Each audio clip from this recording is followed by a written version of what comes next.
The United States is set to deliver a $61 billion aid package to the Ukrainian military, and Russia is paying attention. Russia's defense minister said Tuesday Moscow would ramp up its own weapon production in response to what he describes as threats posed by the United States and its allies. He added, quote, "We will increase the intensity of attacks on logistics centers and storage bases for Western weapons." Meanwhile, there is no break in the fighting. Officials in the Ukrainian port city of Odessa say Russian missile strikes early Tuesday injured at least 9 people and damaged 58 apartment units. Former U.S. Ambassador to Ukraine, William Taylor, joins me now. Mr. Ambassador, it's good to have you back again. What does Russia's presence on the battlefield look like at this stage of the war in the context, obviously, of this long-delayed funding from the U.S. Congress? John, it's a great question. You would think that now would have been the time for the Russians to push their advantage. I mean, this is the time. Last month and up until right now, up until the House vote and the Senate votes, the Ukrainians were very worried about whether or not they were going to have enough ammunition, and they were husbanding their ammunition. And so one would have expected the Russians to take advantage of that, but they didn't seem to be able to do that. So my sense is that they couldn't, that they didn't have the ability, that their troops were so tired, that their equipment was so beat up and taken out that they weren't able to push this aggression that they've been doing. President Zelensky has been talking about a Russian offensive expected in the spring and summer. Does this put that in doubt, or what's your feeling about whether there is to come a Russian offensive in the near future? John, I think it may put it in doubt.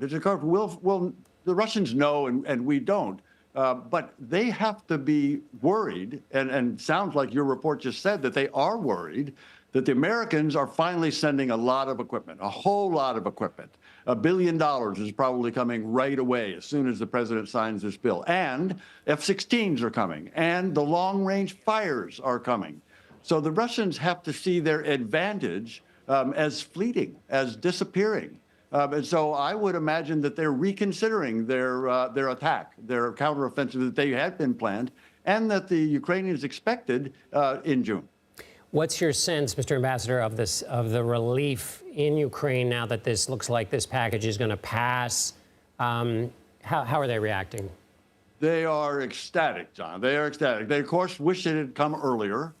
They've paid a price for that delay in terms of soldiers dying and of territory lost. But they're very pleased that it came.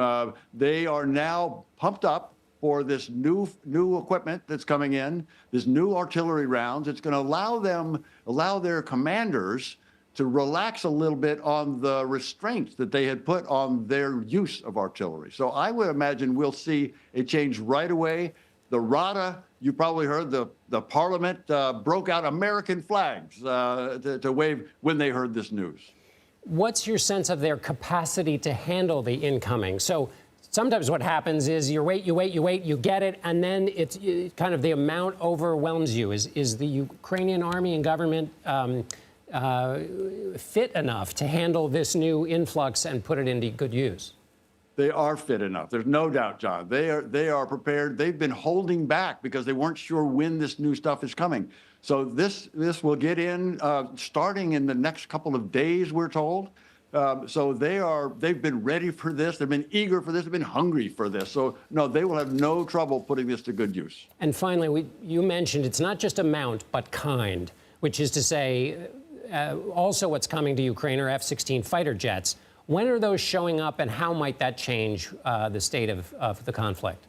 So the F-16s, as you know, the pilots are being trained and the logistics are being put in place with the new kind of equipment that they need to maintain these. That's all getting into place. So I would expect the F-16s to be in the air, fighting the Russians, putting pressure on the Russian military, both on the ground and in the air, in a month or two, sometime later this spring, early summer. The other thing that's coming, though, are these long-range weapons, that allow the Ukrainians to go after, for example, the Kerch Bridge. Ambassador William Taylor, it's always a pleasure. Thank you so much for being with us. Thanks, John. Thanks for having me.